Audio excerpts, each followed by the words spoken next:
Región Spiš sa rozprestiera v severozápadnej časti východného Slovenska.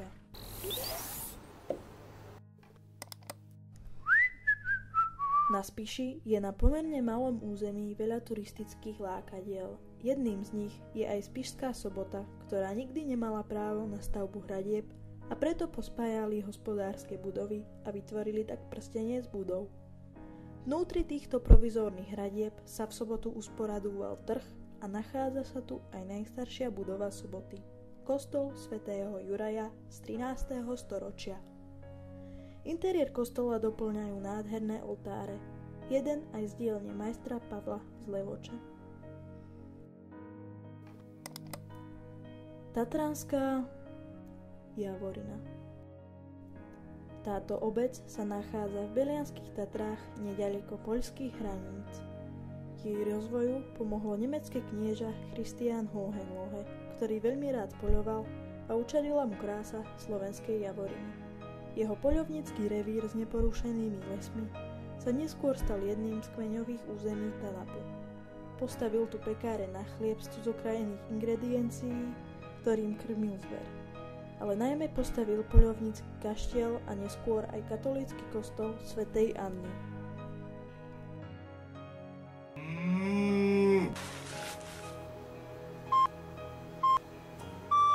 Okolie ponúka množstvo lyžiarskych svahov. Kopanecké lúky sú najrozsiahlejšie a najpôsobivejšie lúky slovenského raja. So 74 druhmi vyšších rastlín na meter štvorcový majú najvyššiu biodiverzitu v Európe.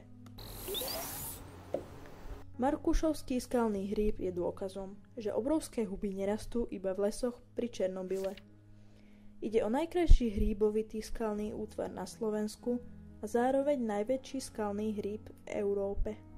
Je vysoký približne 8 metrov a jeho klobúk má priemer 3 metre.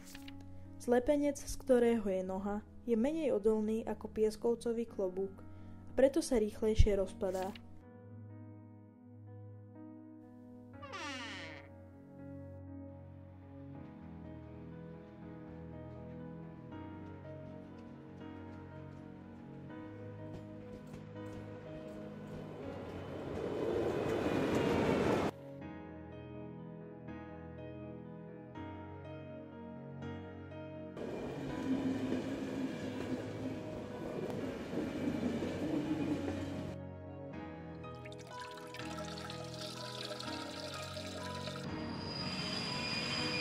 Železničná trať Rybníky spája Spiš a Gemer.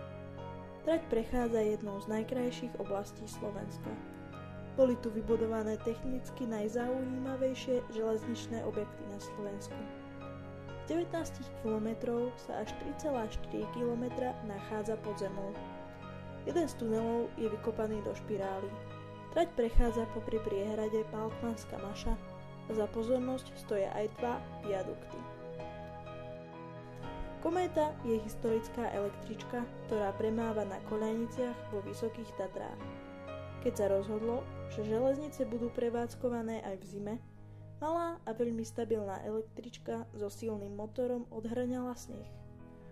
Pluhom rozrazený sneh zanechával za kométou zvírený chvost, vďaka čomu dostala električka svoje meno – Kométa.